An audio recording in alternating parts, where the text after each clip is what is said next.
Halo Bu Cica dan teman-teman, nama saya Jesse Timothy Alamon Damanik dari kelas 9 Conviction nomor absen 16, dan sekarang saya akan menampilkan hasil ulasan buku non-fiksi saya.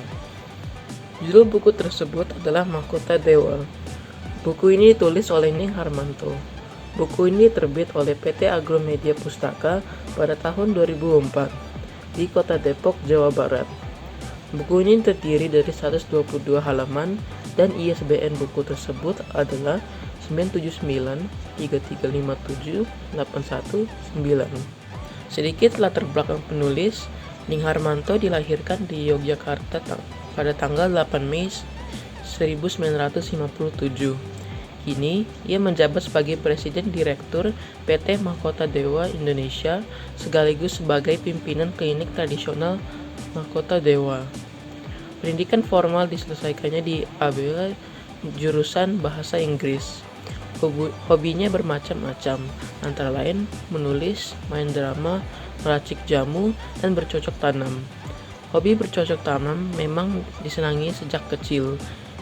Dari mencangkul, memilih bibit tanaman, menanam, memelihara, hingga pasca panen dilakukannya secara telaten. Buku ini berisi tentang cara untuk sehat dengan ramuan tradisional, contohnya seperti menggunakan mahkota dewa. Buku ini juga berisi tentang menaklukkan kanker bersama mahkota dewa dan tanaman obat lain disertai dengan pengalaman para pemakainya. Buku ini menjelaskan hal tersebut dengan juga berisi tentang kanker dan faktor pemicunya, terapi modern dan tradisional untuk mengatasi kanker, tanaman obat yang penakluk kanker, dan juga kisah-kisah orang yang sudah berhasil melakukan kanker menggunakan tanaman obat tersebut. Contohnya seperti mahkota dewa, Ashitaba, daun dewa, temulawak, dan lain-lain. Ini merupakan sampul buku tersebut. Bahasa yang digunakan buku ini adalah bahasa yang sopan dan deskriptif, karena buku ini menjelaskan tentang banyak hal.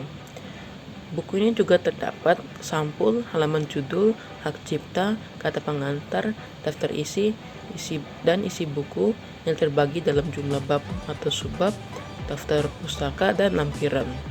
Kelebihan buku ini adalah buku ini menjelaskan topik-topik yang ada di buku ini dengan baik dan jelas, walaupun singkat, yang membuat buku ini tidak membosankan dan tidak membuat kita malas untuk membaca buku tersebut. Tapi buku ini juga ada beberapa kekurangan yang membuat buku ini membosankan, seperti bahwa buku ini tidak menggunakan banyak gambar, yang juga bisa digunakan untuk menjelaskan beberapa hal agar lebih detail. Tapi buku ini tidak terlalu mempunyai banyak gambar. Jadi menurut saya buku ini baik jika kita ingin lebih mengetahui tentang tanaman obat yang dapat melakukan kanker secara detail. Jadi penilaian sendiri yang saya berikan adalah 7 dari 10 atau cukup baik. Sekian dan terima kasih.